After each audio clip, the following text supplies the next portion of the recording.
three, two, one. Right here. 4 tires of fuel. Wide one. Outside.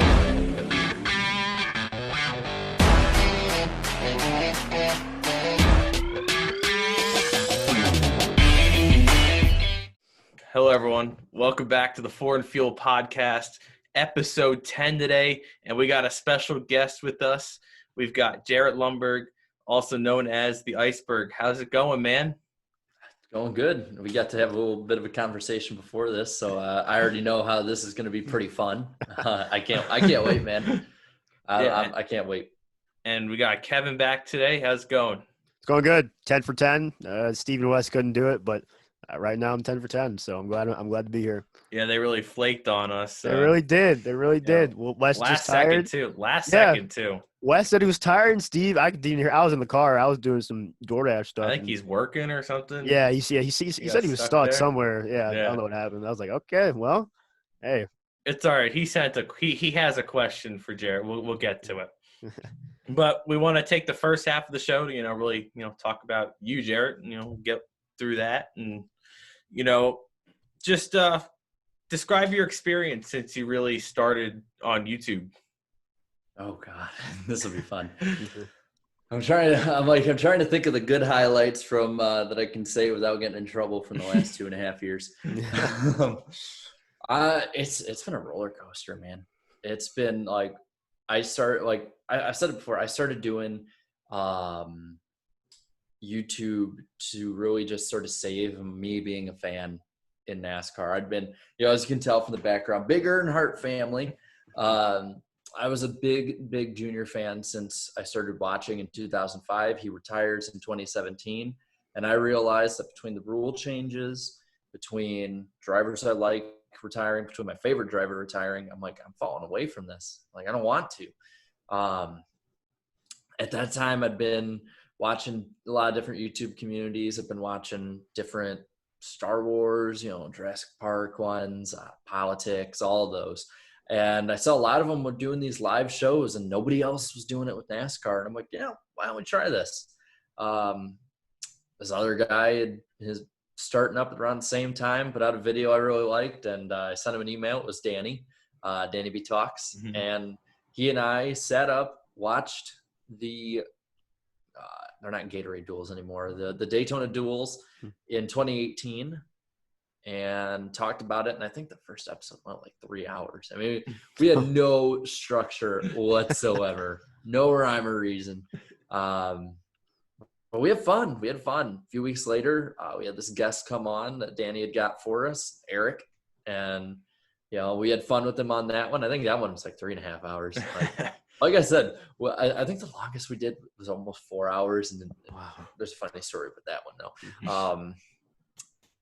But Eric had fun with us, and Danny's like, hey, you want to come on? We'll do it on your channel next week. You want to just come on with us? And Eric, to my surprise, because at that point, Danny asked us, and I'm just like, whoa, buddy. I wasn't thinking we were going this far. And Eric's like, yeah, let's do it. We did it. It was fun. We got Darian on about a month later. He came on as a guest a few times before we're finally I'd originally asked him before and he hadn't seen it.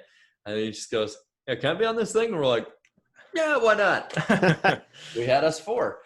The night we went 4 hours or so, we got to the point afterwards. I thank Eric for this because it really helped compress it down to what the good stuff we have now. He's like, guys, I love talking about this stuff with you, but I can't stay on 4 hours every week. We gotta shorten this thing up a little bit. We're like, yeah. We started getting more structure to it over that time. We started meeting more people, getting more guests, getting different guests that were really bigger in the sport, drivers, stuff like that. I got to meet some of my best friends. We got to go out to Bristol last year, finally meet each other in person. Then we had another one meet up at Miami and got to meet each other. And that was awesome. Like I said, some of these people are some of my best friends. Mm-hmm. I lean on them, in hard times and love to tell them all about great times and vice versa with each other. And it's really helped having all of them there during 2020 with everything going on. Like it's easy to on your own make videos and stuff and just, okay, I got this, and this. But it's like when it comes to just like, not going insane during this thing, it helps like being like, hey, you want to just jump on Zoom for a bit? Yeah, let's do it. Or hey, I'm DM you for, I don't know, 5 hours on Twitter about just random BS. and that's what it is. And it's like, that's the biggest thing this thing has gotten for me. Like I think I hit 20K about half a week ago or so, which is pretty cool. But it's like overall the best thing about this, if I lost my YouTube channel tomorrow, at least I knew that I'd have,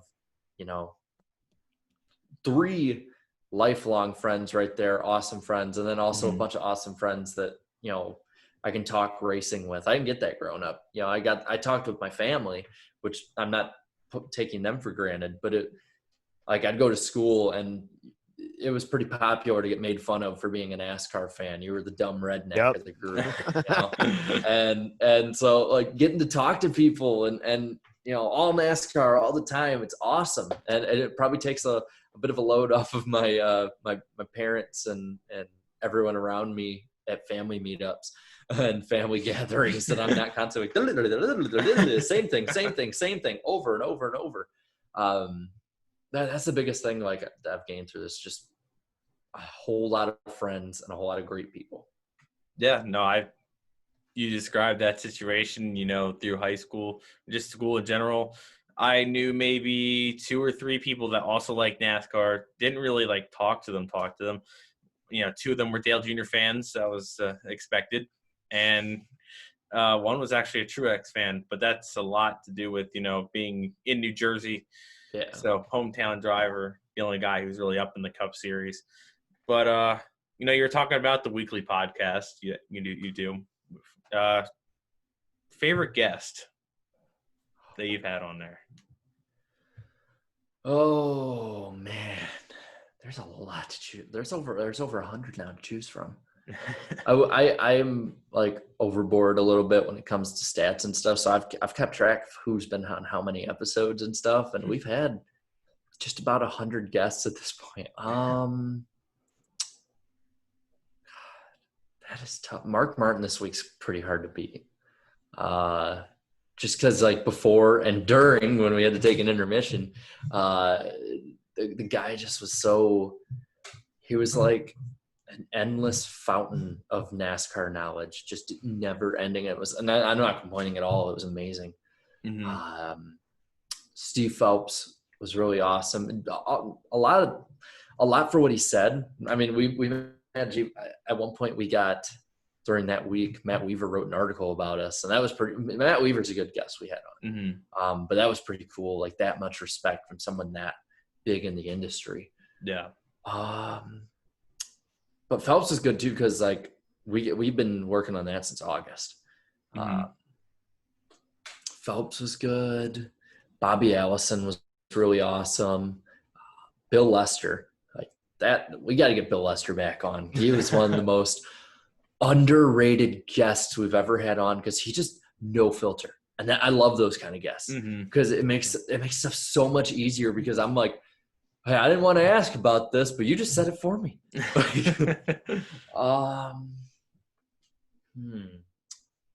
I'm trying to think of like a YouTuber too, because there's so many people I'm friends with now where it's like, yeah, they're awesome guests to have on. Of course I know Joseph, of course I know Jake, of course I know Radman or Kamikaze, Slap,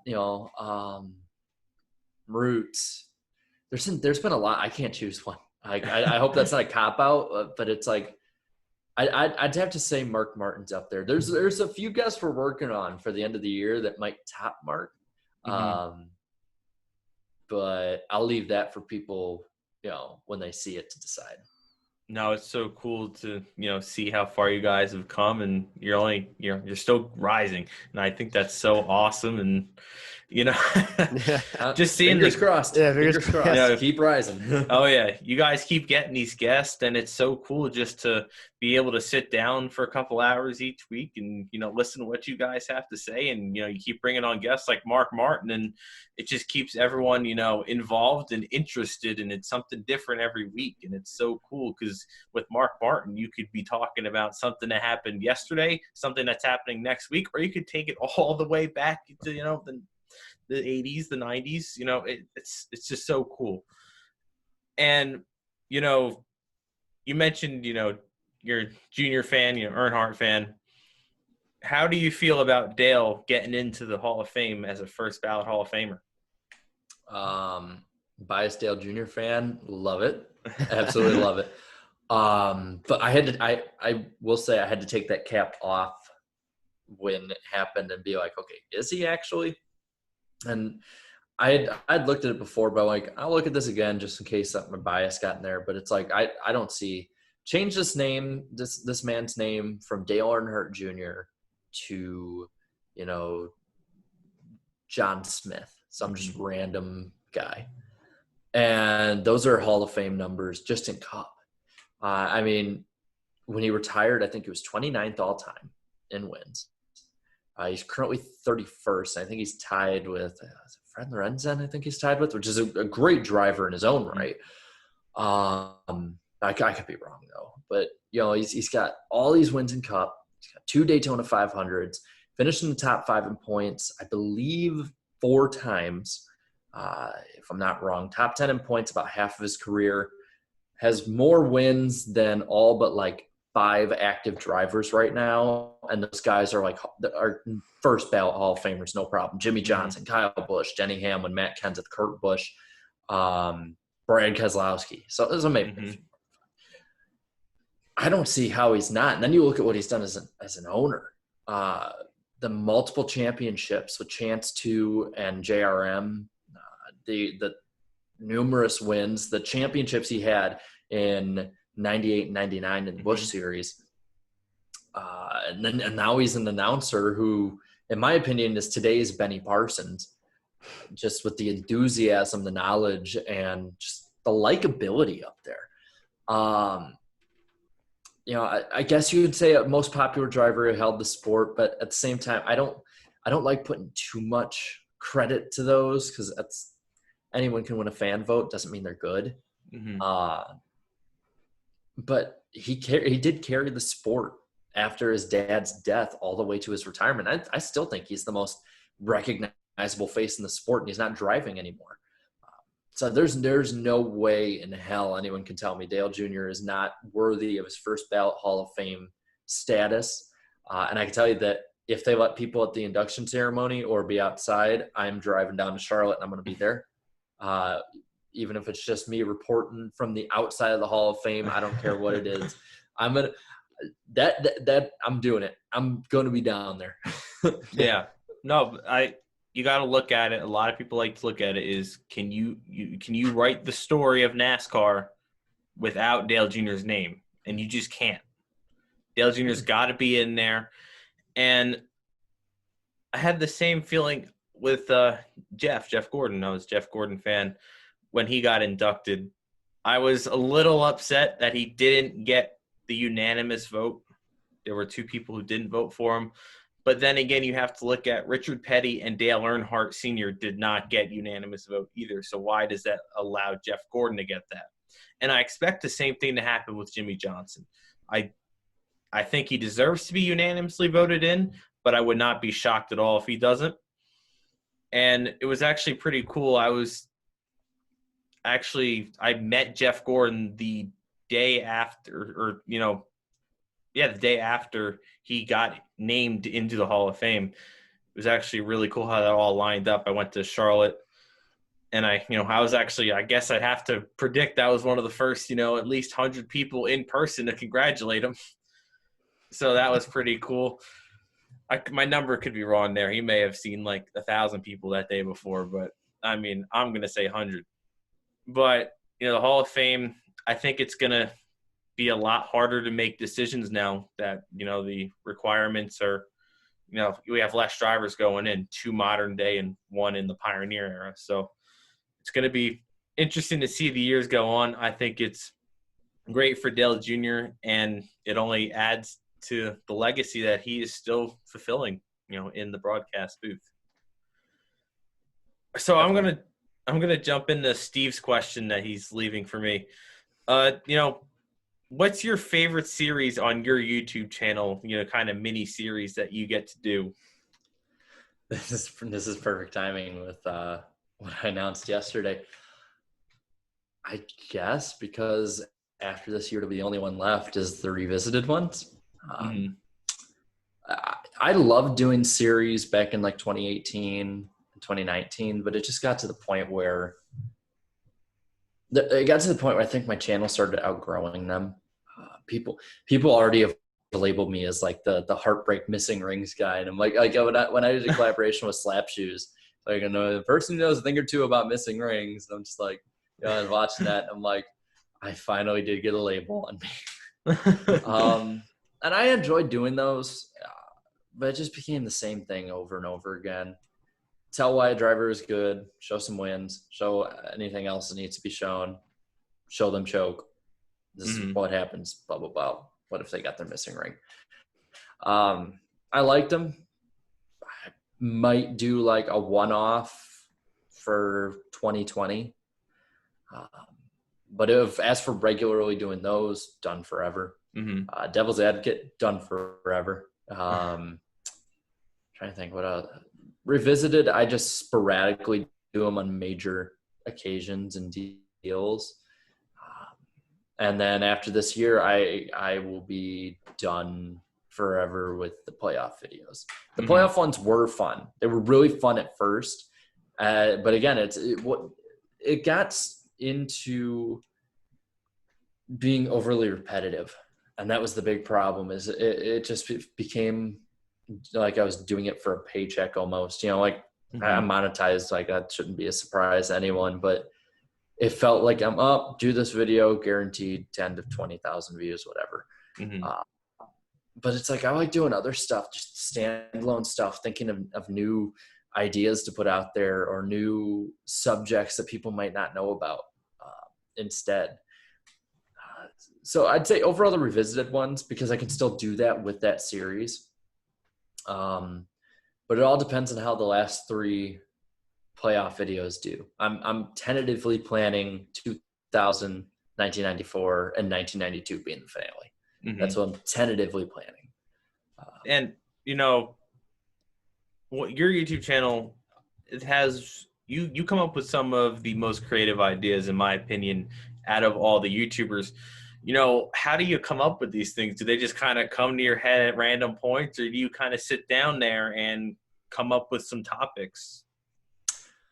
A mix of both. I usually think a lot during the day about different videos I could do or different stuff about the sport. And what I do is I have this notepad on my phone, and I just start writing titles down. And if I really like it, I'll make a thumbnail months in advance for some video. I have a Dale Jr. video, probably going to wait till next June to actually release, either next May or next June. But I've had it on my phone now for 1.5 years with thumbnail ready and everything. The video about Dale Jr. getting booed, I think I put that out like in March or April. I'd had that on my phone since February of 2019. It's just, I think a lot of times I'll run with it, but a lot of times it's just make a list, check through it, and then maybe like a night that I'm not, I don't have an idea or something that comes, because sometimes it is like that. It comes to my head and I'm just like, yeah, I can write like 10 pages of stuff for this, and I just go ahead and do it. But it's really sporadic, I guess. Mostly it's sporadically organized, I guess, or organized sporadically. I don't know how you want to say, but I mean, it's just something that sometimes it's planned, sometimes it's not. Kevin, I don't know if you had anything for Yeah. Jaret. So I guess I was going to ask, So was there a little bit of like kind of a trial and error when you started the Iceberg? Like, was there like, did you start creating videos for what your viewers wanted, or did you just kind of like, I kind of just want to, I like this, I'm gonna put this out. So people like always ask, they're like, wow, Jared's been around since 2015. They're like, yeah, no, I haven't. The channel has been around since 2015. Iceberg originally was a throwaway channel for me. I was like going to start a different one altogether. I was originally wanting to go into politics. Oh God. Oh man. Oh no. Ooh. Yeah, I'm pretty sure that like half the people that like me now, if I went into politics, if they ever saw like political videos based on my 18-year-old self, would be like, ooh, I don't like that guy. He's a dumbass. At least half. That's how it always is, half. But originally Iceberg was just a throwaway channel. I put random BS on it. I put like concerts I went to, dirt track races, like little clips from them. I made a video in 2016 about, I can't remember if it was the one about what if the playoffs didn't exist, or if or NASCAR fans getting screwed. I can't remember which one it was. But I was at a Cub game in 2017 and we're leaving Wrigley, and I'm in the back of the car, just in the back seat, scrolling through YouTube. I'm like, I wonder how that channel's been doing. I haven't checked in that in like 6 months. And this video over the weekend got like, I think 13, 14,000 views. And for, you know, like for me at the time, somebody with like 10, 12 subscribers, I'm like, whoa, holy Jesus. I feel that. And lacking the YouTube knowledge I have now, I did absolutely nothing with that channel until like, God, I want to say I uploaded a video about Matt Kenseth in 2017. And then I was like, you know what, I'll take this for real. I'll get into it. And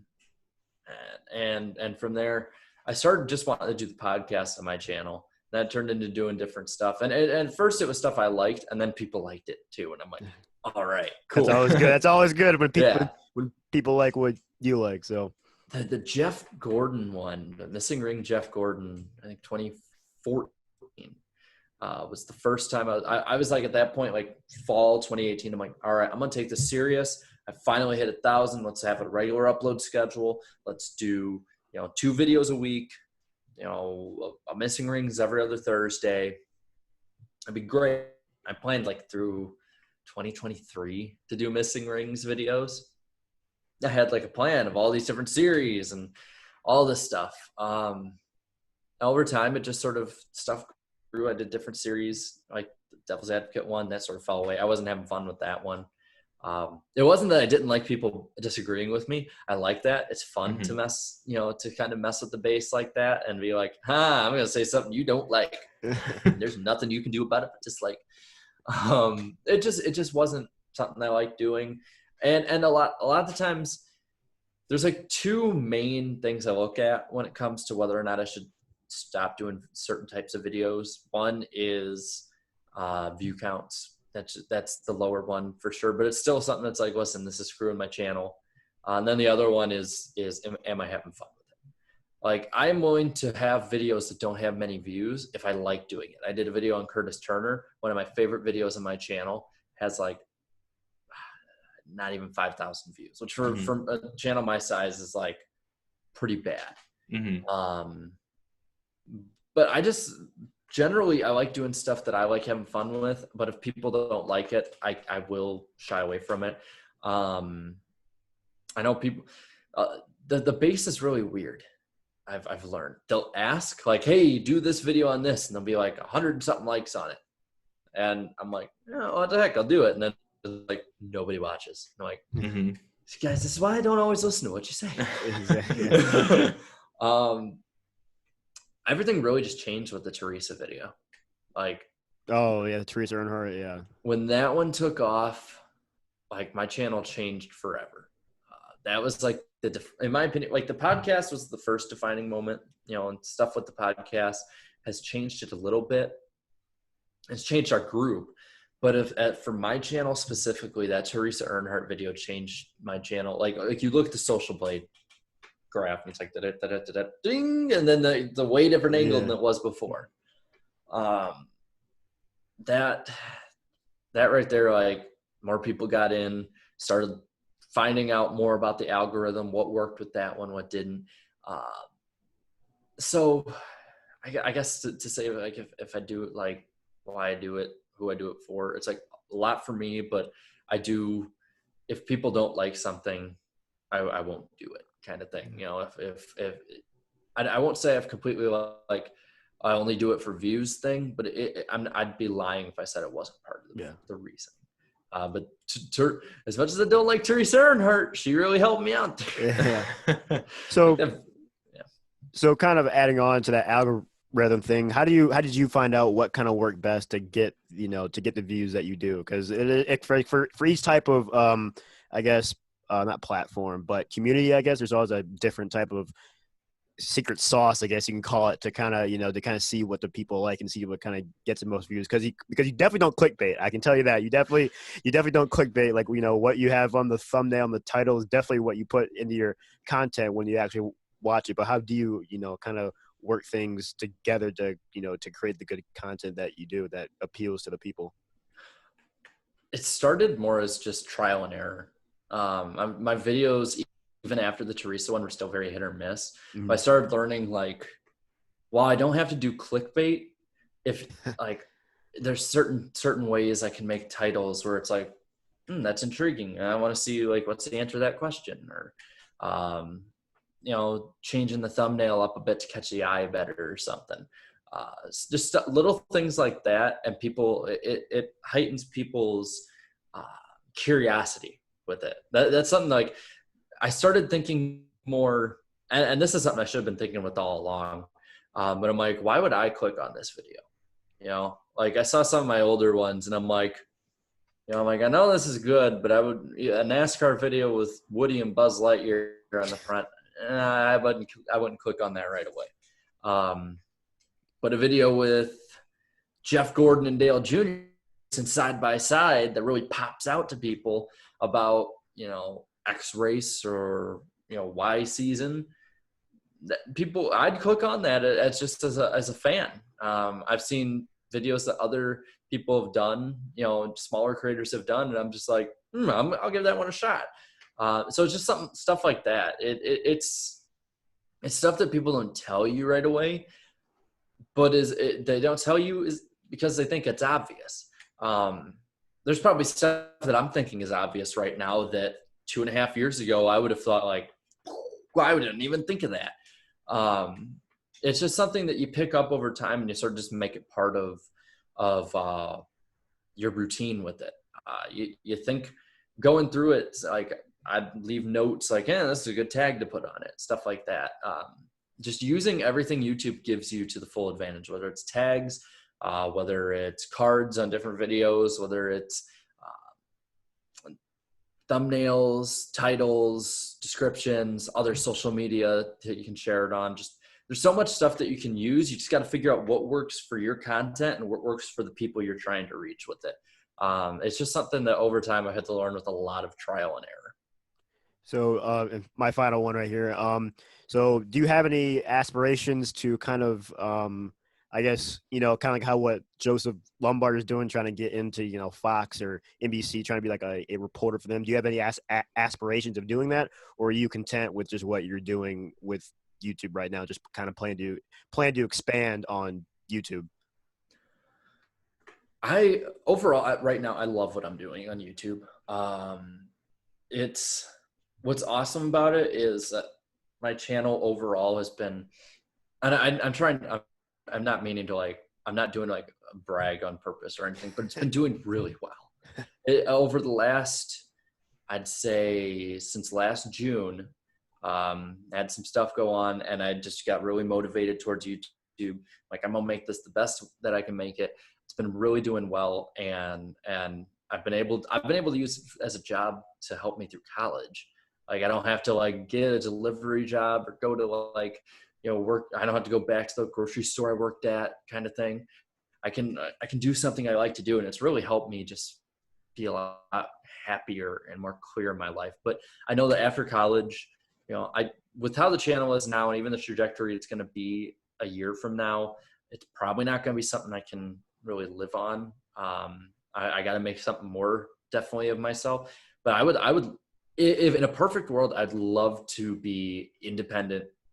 I'd love to be at the track reporting, almost like kind of like Joseph was, kind of like you see a lot of the reporters at the track, but more just in a sense of for either my channel, which I definitely probably will expand on different stuff moving forward.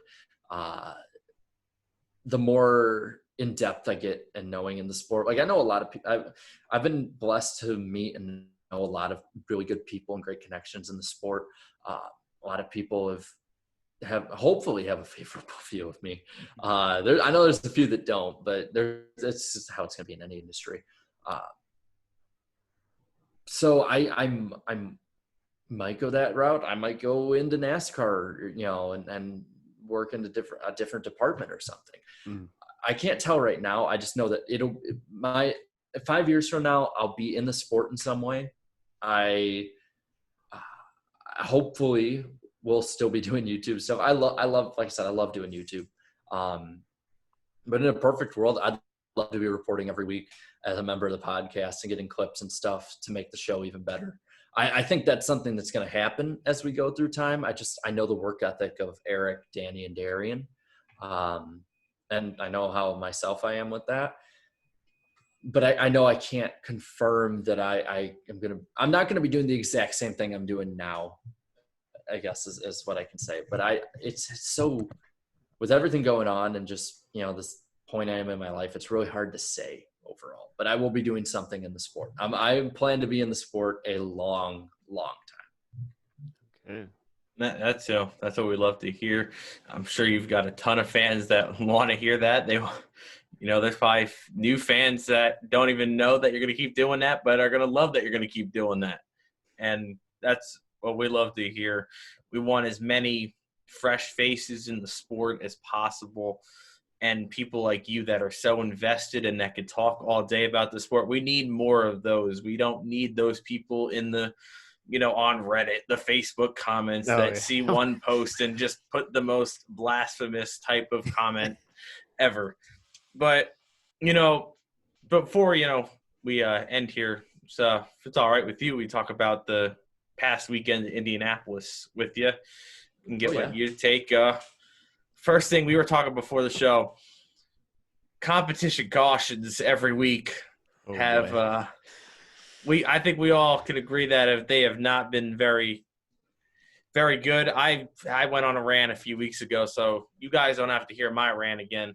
But Jaret, I want to hear what your take is on the competition cautions. Well, like we talked about a bit before, I have never been a fan of planning out cautions, whether it's competition yellows or stage cautions, any of it. I like to line them up, let them go. But I think this week, people have ripped on my buddy David Land for being against competition cautions. I've been against competition cautions too. I don't get why I don't get as much hate. I guess I need to just keep working at that. But he's right. You get 40 cars on pit road, 30 to 40 cars on pit road all at once, especially on a pit road as narrow as Indianapolis's pit road. And the fact that we haven't had something like we had this past week with this, with the crew member, and thank God that he seems to be relatively all right. Mm-hmm. But the fact that we haven't had something like this before now, it's somewhat shocking. Mm-hmm. If you ask me, you got the stage caution already. Use that as your competition yellow, especially if it's going to be at a track where the fuel runs or whatever are shorter. Definitely use it as competition caution. I don't need a caution 6 laps into a race when there's going to be one on lap 20. Yeah. Overall, I'm not a fan of competition cautions at all. Mm-hmm. Yeah, no, for me, it's like, usually at most tracks, half the leaders are going to stay out anyway because they have the track position, and a track like Indianapolis, track position is what matters. And you could just get your tires at the end of the stage, like you said. So it's just not ideal for the sport to keep doing this. yeah, I understand how they could check the tires, but if half the teams aren't checking the tires, then what's the point? Mm-hmm. And then later into the race, we saw multiple tire failures, and that is nothing new with Indianapolis. And insert Tony Stewart quote, Goodyear needs to figure it out, leave the sport, all of this. I don't think Goodyear needs to be – they need to – how many years are you going to go to the same track and not figure out a thing that can last – the tires can last you a full fuel run? Yeah. I mean, there's no reason Denny Hamlin should be leading with 6 laps to go and has to worry about a tire going down, which it did. And they almost predicted that tire going down. Yeah. I was listening to Dave Moody on Sirius XM or whatever, and there was something I didn't agree with him on, and it was him saying that managing your tires is part of being a good driver and all that stuff, which is true.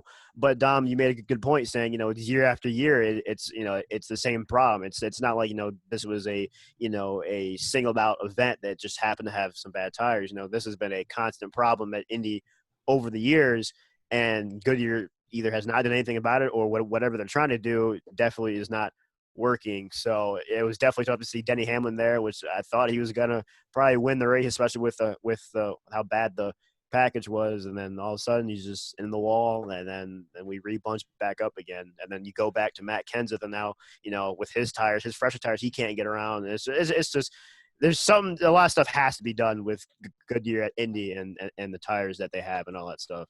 I mean, Dave Moody says that, but does he not realize that Denny Hamlin is one of the best drivers when it comes to conserving tires? Yep. And Chris Gabehart on the run was literally just telling Denny Hamlin, don't worry about it. Kevin Harvick's only catching you because of the straightaway speed. You've got him in the corners. Just conserve your right front tire. And I'm sure Denny Hamlin was doing that. Yeah, he's probably doing everything. Denny Hamlin was not running his right front tire to the ground, which made it, blow.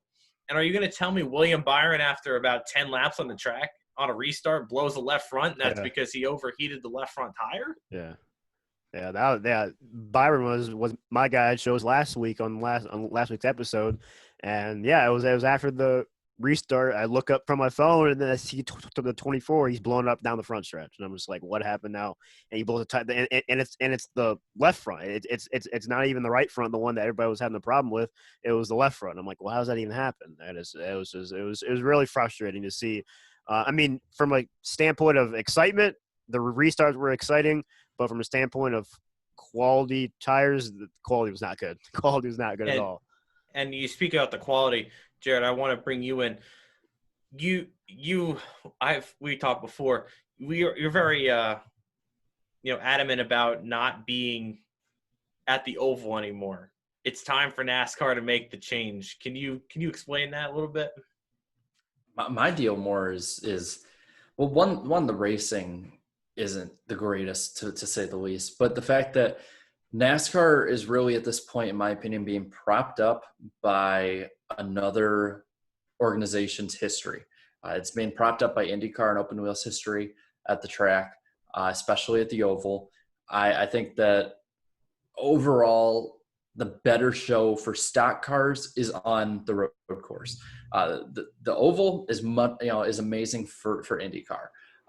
The Indy 500, on top of being one of the most historic races, is always one of the best overall races of the year to watch. But stock cars are much better, I think, on the road course. We saw that with the Xfinity finish. I don't know how stubborn NASCAR and Roger Penske want to be with this. If it's up to Roger Penske, he'd probably change it to the road course if you had to ask me, just because that dude does not look like he's somebody who just wants to sit idly by and let everything happen. He wants to shake stuff up. I'm hoping they put it on the road course, but it's hard to see if they will. I'd give them like a 50-50 shot at best. And even then, I'd say they probably can leave it on the Oval. But telling you, Indy road course, 400K at the road course. That's gold, man. Yeah. That's gold. Let's have it. Yeah, I wouldn't be surprised to see down the road, maybe in a few years or so, maybe, see how the road course really pans out in the Xfinity Series. Next year, yeah, like how you said, I think it's a 50-50 chance. Even at most, I think, yeah, they're probably going to lean towards not doing anything at all. So we'll have to see how the next few years go. And if the Xfinity Series continues having some good racing, you might see some test runs from the Cup. So. I mean, maybe you could turn it to something like IndyCar does, where they run the road course one race and you run the oval for another race. You have 2 races right there. Exactly. You spread it out. Maybe the beginning of the summer you do the road course and the end of the summer you do the oval, or vice versa, however you want to look at it. I don't see them taking the oval away. I can only see them adding the road course as a date. We'll jump into the Splash to Go segment. We got a question from a fan on Twitter, Kevin. Kevin K, he's asking, will anyone catch the 4 and 11 car, and what's up with the 9 team? Kevin, I'll let you go first. You think anybody's touching that 4 and the 11? As of right now, I don't really think so. Those 2 teams are just they're in their own little world. You got the 4 and the 11 car, and then you got everybody else. The 9 team, they were up there for a while. But like how the question asked, what happened to them? We don't really know. I don't know what happened to Chase Elliott. But as of right now, until someone can prove that they can run up there with the 4 and the 11 consistently, it's really just kind of them 2 in their own horse race right now. Jarrett? I'd say I think every year someone always does, whether it's a big 3 or somebody dominating.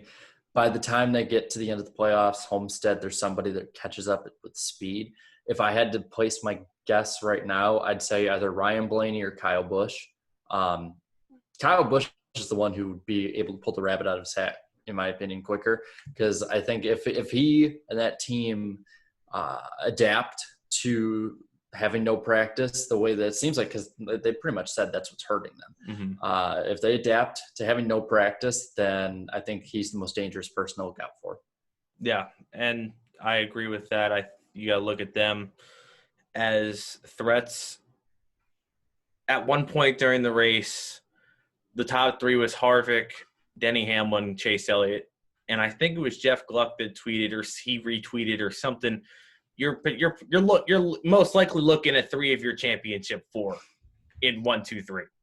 And I think it's a strong possibility. Chase Elliott, when we got back from, in May at Darlington, Chase Elliott was strong off the get-go. It's kind of settled down a little bit. He was a top 5 car on Sunday, but I'm not sure what happened. There was one pit stop where he was in the top 5, then he kind of was in there for a long pit stop and dropped outside the top 15. And once you drop outside the top 10, 15 at Indianapolis, you can basically say good riddance to a top 5 finish at Indianapolis. So I expect Chase Elliott and that team to get it together, and I think this year they've been knocking on the door of that championship 4. I wouldn't be surprised to see Chase Elliott in the championship 4 along with Harvick and Hamlin. It's really finding that 4th guy. Like Jared said, it most likely could be Kyle Busch or Ryan Blaney, maybe Martin Truex Jr. if they can become more consistent. And now we go to our race picks. We're down a few guys this week, so I get to go first because of my poor pick of Jimmy Johnson before knowing he had COVID. So it neglected to Justin Allgaier, who got collected on pit road. This week, I'm going with the driver who has the 2nd highest average finish in the Cup Series at Kentucky. He has a 5.33 average finish there. And that is Eric Jones. Eric Jones, I think he finished 3rd last year. I honestly thought on that last lap he may have snuck away with that win. But I think Eric Jones is due for a good run. He sits outside the playoffs right now, and he's the most snake-bitten driver in NASCAR. And that luck needs to turn around at some point. And every time I pick him, I think I'm going to change his luck for him. And this time I think it's going to do the job. Jarrett, who's going to win? I think that this guy's been pretty good at Kentucky over the years. I don't know his average off the top of my head. But I know that he has multiple wins there. And I think that he has something to prove in his last year at Penske. So I say Brad Keselowski gets the win. Wait, did you say last year at Penske? Are you convinced that he's not coming back? I don't think he is. He hasn't been given a contract offer yet by them. I do agree. He did get I feel like with the whole crew chief swap, he got the bad end of the stick. And obviously, it just doesn't seem like Keselowski's in that, I don't know, something's off with him this year. Especially at the beginning of the year in the shootout, in the clash. when he got out of the car and he was banging the ambulance. So I know we talked about it a while ago. I think Keselowski could be a candidate to be in that Hendrick car next year. That 48. And Kevin, oh man, I've not gotten one pick right this whole time. I am a fat goose egg. I picked Byron last week, just the 24 being a historic number there at the Brickyard. That didn't work out. Kind of want to. I'm gonna leave it to one of the Busch guys, whether it's Kurt or Kyle. I don't really know, because Kurt, he won it last year against Kyle. That was a very good battle there at the end. I'm going to go unorthodox here. I'm going to go Kurt Busch. Why not? He won there last year. He had the fast car for most of that race. And he's actually been doing pretty good. He's been able to take some damaged cars in the top 10 and still compete up there. I saw that at Bristol, especially. He was in the back for most of that and was able to kind of push himself back up there with a damaged car. So I'm going to go Kurt Busch. I haven't picked him all year, so hopefully this one works out for me. So Steve, he left his pick. His pick is going to be Denny Hamlin this week. Denny Hamlin to get his 5th win of the season. Well, that'll do it for us. Thank you, Jarrett, for joining us. It was a load of fun doing this. Oh yeah, I loved it. I liked talking before. I liked talking during. It was a good time. Yeah, make sure you guys check out the NASCAR Weekly podcast where you can see Jarrett and 3 others, and they bring in some pretty good guests. We spoke. They had Steve Phelps and Mark Martin on most recently. So go over there, check out the Iceberg, and make sure you go subscribe to him and follow him for everything else. For Kevin, for me, for Jarrett, thank you guys for watching, and we will see you guys next week for episode 11.